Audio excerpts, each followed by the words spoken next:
我相信你一定吃过烤玉米，但你在海边吃过吗？去泰国麻烦，三亚又贵，还好我们有青岛。白天夜晚3、4顿饭，让我带你看看青岛的好。白天的青岛带着海鲜的腥气，因为它们不止在海里，在我们的碗里、盘子里。烹制海鲜是青岛人熟练的技法，无论是开海季还是封海季，都有不同的应对措施。我来的时候正在封海期，但是嘎啦却随处可见。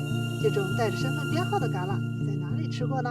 而崂山边上的农家乐其实是渔民村落，随随便便就给你烧一条大黄鱼上桌，皮薄肉嫩，微黄外皮，蒜瓣肉，配上小啤酒，吃下的就是最新鲜的海。山东人怎么可能不爱碳水？鲅鱼饺子大概就缘起于此。我住在山东不靠海的那边，照样贪恋这一口，更别说本地的小孩了。可能每个青岛人都劝你不要去吃海鲜盛宴，觉得这是坑游客的。可咱不就是游客吗？吃一次也能吃到海的缤纷。海产品作为这里的常见食材，既进得了农家小院，也登得了高雅之堂。鳞片在鱼皮整片掀下，将里面鲜嫩的鱼肉暴露出来，这是我在其他地方从来没见过的吃法。来青岛怎么可能不喝啤酒？除了袋装啤酒外，这里喝酒还有很多讲究。可没想到的是，这里还专门为啤酒建了博物馆。这期我们就不细说了，放到下期专门讲讲，记得预约。而最让我惊讶的是这个海肠捞饭。我查了资料，沿海地带大抵都有这道主食。别看这捞饭看着诱人，但是看到海肠本体，大概你要连退3步。这可不是什么黑暗料理，早在味精诞生之前，海肠就曾被当地居民晒干磨成粉，成为烹饪调鲜的秘籍。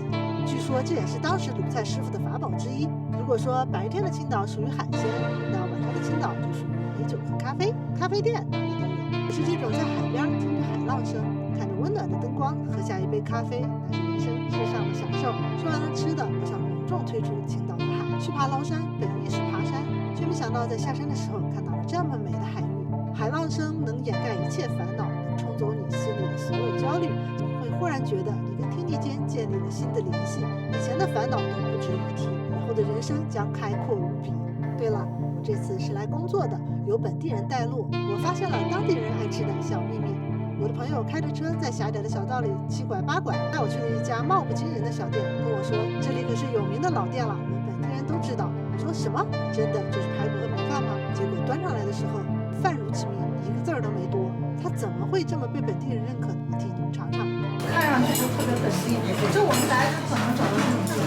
看着粗放，没想到吃起来意外的肉烂肥美且多汁，排骨汤也很美味，我都开始汤泡饭了。对了，我们还打包了隔壁的锅贴，没想到这也是本地人爱吃的小吃。据说以前是国营单位，火得不得了，要吃的还要打电话预约。这顿饭碳水叠碳水，肉叠肉，吃完浑身都是劲儿，感觉可以去爬泰山了。对了，我必须要向你们隆重安利中国人自己的可乐——崂山可乐。来看配料表，这里边居然有咖啡液，你说神奇不神奇？可是你能相信吗？有创新精神的青岛人居然用山白花舌头水来配咖啡，还有人专门前来打卡 respect。 临走前的最后一个晚上住在民宿里，旁边忽然放起了烟花，噼噼啪啪长达1刻钟之多，好美啊！人生能有几次能在海边的夜晚看到绽放的烟花呢？这儿有浅浅的海滩和纯色的海水，有质朴的碳水和洋气的咖啡，有宽敞的海岸，也有狭窄的小道，有山有海，有历史有品牌。